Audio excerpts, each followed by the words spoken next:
poursuit dans un monde de start-up ici de l'autre côté de l'Atlantique. Nous sommes au Québec pour le WAC grâce à l'OFQJ. Avec moi une start-upeuse, ça tombe bien, Anaïs Vivion, bonjour. Bonjour. Anaïs Vivion, tu es une des cofondatrices de BIAP. Je vais te proposer d'en faire le pitch, un pitch un peu particulier en mode Twitter, en seulement 3 hashtags. BIAP, qu'est-ce que c'est ? Alors en 3 hashtags, BIAP, innovation, mobile et marketing. Donc très concrètement, aujourd'hui, tu accompagnes les boîtes dans leur réflexion sur mobile avec justement cette réflexion marketing.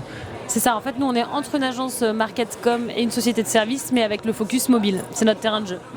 Alors je te propose la question expert, s'il y a une chose à faire passer aux entreprises qui nous écoutent, sur quoi il faut surtout pas se planter, sur quoi généralement on a l'habitude de merder ? Généralement, on pense que c'est important d'être présent sur mobile via une application, alors que les entreprises n'en ont pas toutes le besoin. Donc l'un des premiers conseils, c'est de dire si vous n'avez pas d'intérêt de proposer vraiment une démarche produit sur mobile, faites pas d'appli. C'est-à-dire que la démarche n'est évidemment pas la même que sur son site tradit. C'est pas du tout pareil. Voilà. Ça passe par quoi, alors, du coup, quand on se plante concrètement, à quoi les mobinautes font face ? Alors, les mobinautes, ils font face à une mauvaise expérience, donc ils désinstallent l'appli, ou du coup ils se plaignent sur des commentaires. Mais le pire que tout, c'est quand on se plante vraiment, c'est qu'il n'y a pas d'adoption de l'appli, et que du coup l'investissement, il a servi à rien. Anaïs, tu veux la question champagne ? Allez, soyons fous. Un truc à fêter en ce moment ? Des trucs à fêter tous les jours, non ? Allez, un exemple.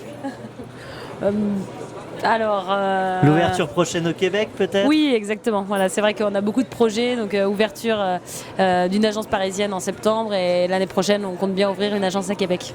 Je te propose de prendre une boule de cristal, de regarder où est-ce que sera BIAP dans 5 ans et de prendre le micro. Ok. Alors, boule de cristal, où sera BIAP dans 5 ans ?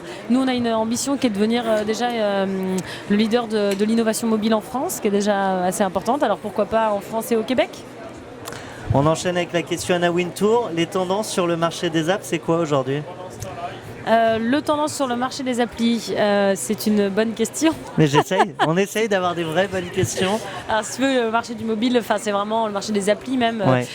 Il bouge très rapidement. Donc je dirais qu'aujourd'hui, on est vraiment dans le type si une entreprise elle veut se positionner sur une démarche produit mobile, elle va avoir tendance à vraiment proposer une appli qui va, descendre de l'information, collecter de l'information et apporter une expérience utilisateur qui est vraiment personnelle. Voilà, à l'utilisateur. D'habitude, j'ai la question ciné où je te demanderais si BIAP était un film, ce serait quoi ? Mais j'ai vu ta carte de visite et j'ai plutôt envie de te poser la question musique. Si tu étais une petite musique, ça donnerait quoi ? Don't worry, be happy.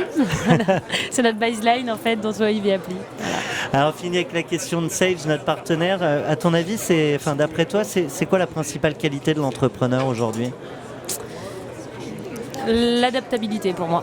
Parce que c'est jamais exactement comme t'as beau avoir une vision, t'as beau te dire que dans 1 an, 2 ans ce sera comme ça, mais c'est jamais exactement comme on l'imagine au début.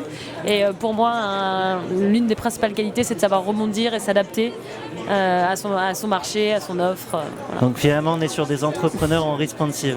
Exactement, c'est du responsive entrepreneur. Un grand merci à toi, Anaïs Vivion, je le rappelle, plaisir. Cofondatrice de BIAP. À très bientôt. Merci. À bientôt.